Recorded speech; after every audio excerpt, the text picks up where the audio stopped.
Hugh McLindon is my name. And Lorna Kelly is my name. So yes, we're a double act clearly, Yeah. and we'll do our best to Jane and Johnny. represent everything well. So thanks to everybody on the working group for giving us a chance to describe our part of this, which is basically a lot of restoration work in Wicklow, south of the border, obviously. So Hugh McLindon is my name. I'm a district conservation officer with the National Parks and Wildlife Service. And around the time the working group is being put together, myself and a farmer, on the back of a project and a scheme that had been going on for a number of years, put our heads together and in our own little silo came up with some sheep concepts. I know Sinead was doing exactly the same over in the west part of Ireland as well. And it's been lovely that we've come together and even more come together. So the more we talk, the bigger the snowball gets, sheep ball anyway.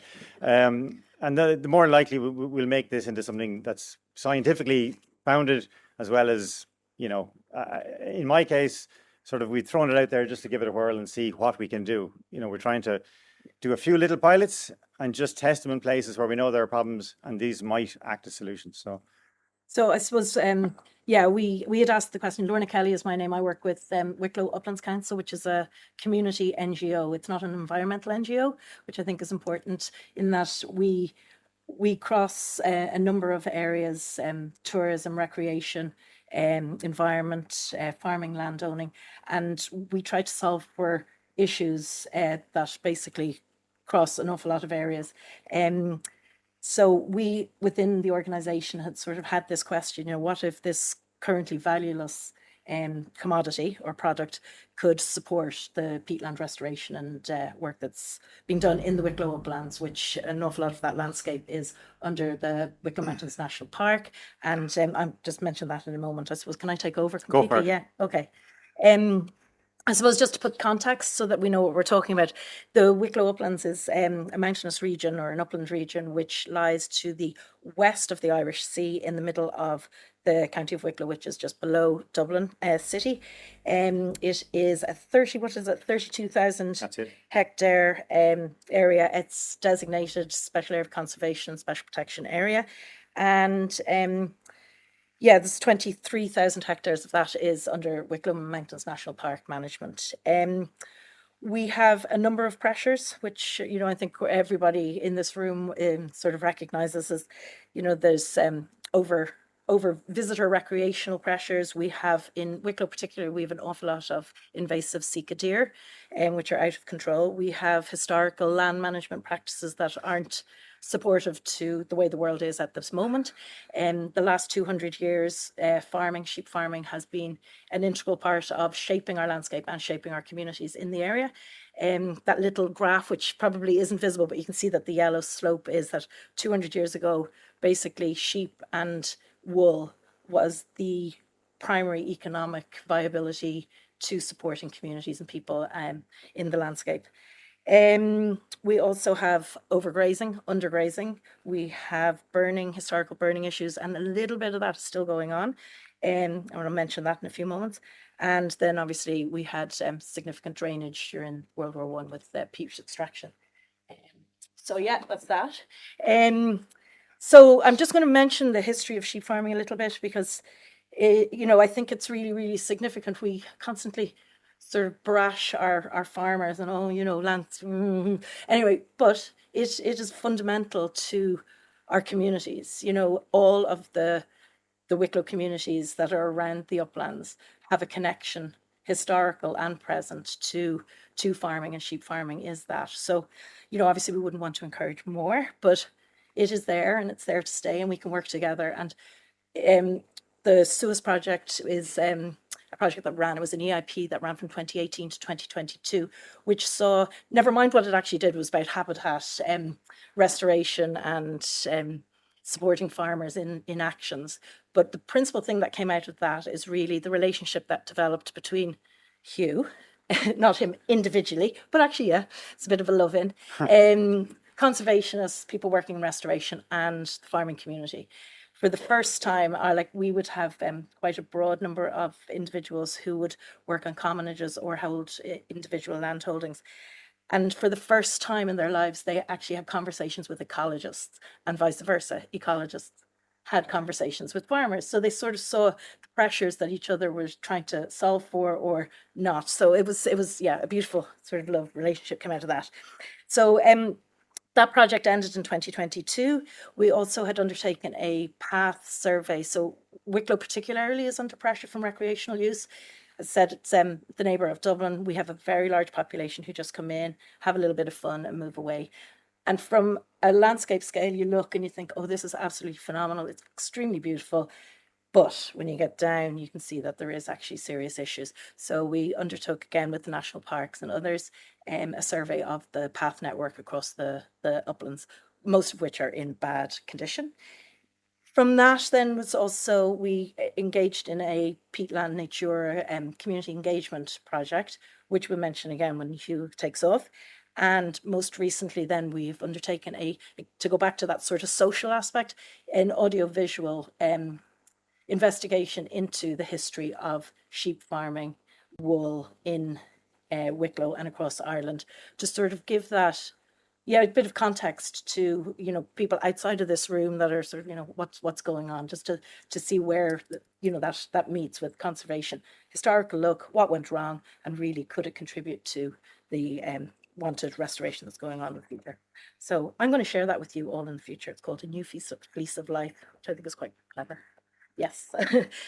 So yeah, just before Hugh takes off on this mention of the Suez project and path restoration, I was talking to one of our farmers, Donny, who was talking about sheep fleece. Hugh was talking to him, then I was talking to you, and we went around. So we basically, yeah, started to investigate this whole idea of is it feasible to use locally sourced sheep fleece in the Wicklow Mountains as an alternative to what was talked about earlier. So take it away, Hugh. Yeah, so that's Donny there, stamping about 20 fleeces into a drain that were compacted with a cardboard baler. So we started very crudely, but we just tried to develop and evolve a little bit. Oh yeah. So with a number of work placement students in the national park, 2 years ago, we came up with, as Sinead did over in the west as well, it's like a knitting group almost, or a crochet, but we ended up using the jute netting to create cylinders, if you like, very crudely, and we just stitched the ends once we'd stuffed the fleeces into it. So you can see this, bang on again there. So yeah, just I don't know if it'll play, but oh yeah. Sorry, bear with the technology. So very crudely here, we just sped it up, and you can see using a pipe and a bit of timbers, and you know, and only shoving away there, and ourselves and a few students, you know, you can create basically a draft excluder, for want of a better word, very quickly. So we had a 1 meter long and a 2 meter one. We made about 25 of those, and we went to an area like this, which is very familiar to anyone who's familiar with peatlands and forestry. The interconnection historically was that the forestry would come along and cut a several kilometre long swathe to try and protect the forestry from those nasty fires that would come from the bog. So on the back of a lot of work that was done with the Wicklow Uplands Council and the Suez project, we've actually managed to really turn it the other way around, so that the peat is much more in danger now from fires coming from the forestry. And that has happened to us recently as well. We had an awful fire that got into the peat coming from the forestry. But anyway, that aside, as an easy place to trial some sheep fleece, wool logs, which everybody's familiar with the wool log, we picked a channel like this, which I personally saw it as low angle, fairly dry, fairly harmless, and let's give it a whirl. Okay, you want to do that, yeah. We're fighting over the buttons here, yeah. So, yeah, you get the, and again, if you can read the text at the bottom, it says, don't do this, you know. The don't do this is don't use bamboos and think that's going to be okay. Ironically, some of them did survive Storm Betty, which arrived about 2 or 3 days after that picture. So it was like a windscreen wiper being knocked back by the force of water, which I had absolutely no concept that was going to come down that channel. But that being said, once you sort of apply a little bit more thought and work into it, proper stakes and all, that's a year later on the left, and it's a bit further up the channel on the right. And I did take a photograph there about 3 days ago before I came up here, and it looks exactly the same as the 1 year later. It hasn't changed in all that time. So that was August 2023 we put it in. So I don't think the core would have been any better functionally, although I absolutely take what Beth said, and I agree wholeheartedly with everything you said about how long it's going to last, how long it'll decompose. I could see all of that in different places. But functionally, for the moment anyway, we've got 2 years, and it's still kind of holding water. The sediment is absolutely, being collected. I can see vegetation, emergent vegetation starting to creep in from the sides. I'm kind of fingers and toes crossed that it'll last long enough to actually let the sediment take over and the vegetation take over from the wool. So again, all about collaboration. So if I learned nothing in this career of mine so far, it's collaboration is everything, everything. So I'm so happy myself and Sinead managed to get our heads together, and Sinead was stuck for somewhere to put her wool logs, and I was like, well, give them to me, we'll take a chance. And if I get arrested, it's not the end of the world. I will go down happily in cuffs, whatever it is. So we go back again in one split second. No, you're fine. You're fine. You're doing great. That is what it looked like before. That actually is a photograph of the channel that I put Sinead's wool logs in before, and then I came back a year later to see, yes, it's doing the obvious thing, doing it very well. So your wool logs were far superior to the ones we were creating, because they're going to last forever. They had a few downsides, which we talked about, and Sinead, there's another version. I don't know, is it version? Yeah, I don't know. You can pull it out whenever. But this is a beautiful version. It's almost too nice to put. It's like some of the materials we have for the wool. It's like the blanket. I brought some of the blankets, and I'll talk about them in a second as well. But this is a perfect opportunity, I think, to.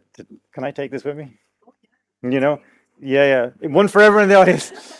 It's better than the Late Show. But in all seriousness, I would hand on heart say that is every bit as good as any core that I've managed to put in, and we've put in thousands now at this stage, and observed them over a good number of years. Your logs there in the picture, they're bomb-proof, but the shape was a problem, the weight was a problem. But this has solved all of those problems now, and I'd be very keen to trial a few of these. So yeah, they were still doing what they say on the tin sort of thing, but they were physically too heavy to actually physically carry in. Sorry, I'll hand over to you. So I get to have a little bit of a chat again. So the Peatland Natura Community Engagement Scheme was an opportunity after Donny was talking to Hugh, and I was talking to you, and Donny was talking to me, and I was talking to so on. Went around. We were like, okay, yeah, this is a great idea, but actually, is it a great idea? So under that scheme, we applied to undertake a feasibility study to see if we could develop a social enterprise that supported the use of sheep fleece instead of coconut core in peatland restoration in our upland region. Very, very early on in that feasibility study, it was quite clear that actually there's too many barriers to be overcome, and economically this is not going to be something that we can fix. So we adopted the scope of works and changed to look at, sort of investigate deeply, what's going on out there, who's doing what, and really all the use cases around. And that's when the connection with Sinead came. We're like, oh, actually, we're not alone in this. There's a whole world of people looking at the same thing. So let's all try and come together a little bit more. And then from that also, because we were looking at use cases, the sheep fleece matting became sort of an idea that Hugh thought, okay, let's give that a go. And since we were importing the coconut core anyway from Southeast Asia, we were like, okay, let's maybe import sheep fleece. There was matting. There was a company actually in the UK, but it was going to be twice as expensive to import that from just across the water, like even to go over and pick it up ourselves. So we got matting from New Zealand. But we kind of justified that because we were already importing the coconut core from Southeast Asia anyway. So, but if there was deemed success, maybe we would be able to apply license to that. So anyway, we'll move on quickly. So this is back to you. This is his 1 minute. Yep. Oops. No, you're right. Oh yeah, good. Oh, yeah, do it, please. So yeah, just very quickly then, we trialed a few things. The sheep fleece matting, you can see it laid out on the peat for stabilization. We can chat more about that, the ups, the downs, the good, the bad, and the ugly. It is a lovely thing to lie on in the bog as well on a sunny day. I just not everybody loved it. It's really tactile, and it's a huge part of it. We also use it for replacing polypropylene Tarram membrane that people might be familiar with if you've ever built a path. So if you're trying to float a path on a bogland, Tarram would be the obvious membrane that you go out and buy and put in. We replace it with cheap fleece and it works perfectly. We have a 50-metre section and we have a 180-metre section in place at the moment on very heavily trafficked paths. So we will just continue to watch them and see how they manage to deal with the challenges of that. Yeah, that's more volunteers. And 12 seconds, yeah. So these mats are the latest version where we literally cut the mats into squares and use them as bracken suppression. So the idea is that in those peatland areas where we're actually planting trees, ecologists can shake in their boots. But up those, what in the UK is called clough woodlands, or what we might call an Alton woodland or an upland gully, those steep ravine areas, we're planting thousands and thousands of trees in the Wicklow Mountains. And the hard part is trying to keep the trees alive because of the bracken, never mind the grazing. So we have to protect every tree from the deer and the grazing, the sheep and the goats, as well as trying to keep it alive with the bracken, which is overhead high. So sending volunteers in at regular intervals to suppress that is almost unworkable. So we're trying this as an option, and it seems to be working. Yeah, so like that, the volunteer groups, student placement, upland farmers and whizzing, and commonage groups, by bringing people together to undertake the important work, transfer of knowledge from one person to the next, and knowledge backwards, fundamental. You know, we've talked about, I think, who was Michelle, it? Beth or Michelle, sort of opened out with those sort of, you know, the very important contributions that sheep and locally sourced material can do. And I think this sort of the squiggle on the side sort of really says it all. You know, there's already an established hill sheep farming industry. You know, there's a requirement for upland restoration. If we can marry those two things together, we can afford economic resilience for our communities. We fulfill our ecological goals, and we have a little bit of community cohesion because you have, again, conservation and restoration workers working with farmers who are primarily there for production. The issues that are there for us, we go back a bit, are principally this issue around it, sheep wool, raw sheep fleece being a category 3 waste product. And we are at the moment looking for a local derogation so that we can start investigating a little bit more and try to overcome that. And just, you know, to that question around scouring and the requirement to that and water, etc., etc. So yeah, similarly, the last questions as we leave here, thank you very much, is, you know, how effective is sheep wool material for peatland, and what are the risks to freshwater, etc., and eutrophication? It's the same questions that we're all asking. So yeah, it's great to be here. Quick question again from Teresa in the mornings. Were your trials done in water catchment areas for drinking water? Yes. Every inch of water that comes off the Wicklow Uplands goes into it is basically the source of the drinking water for the whole of Dublin City, the whole of Wicklow, you know, it's where it all begins. So yes. Yeah, simple answer. I think that's a great question though, because we have similar issues. Well, you know, drinking water protects everywhere in England as well. So yeah, so if we want to scale it up, we're going to have to be able to get the science straight and tick the box. Absolutely. Okay, thanks. Yep. Moving on.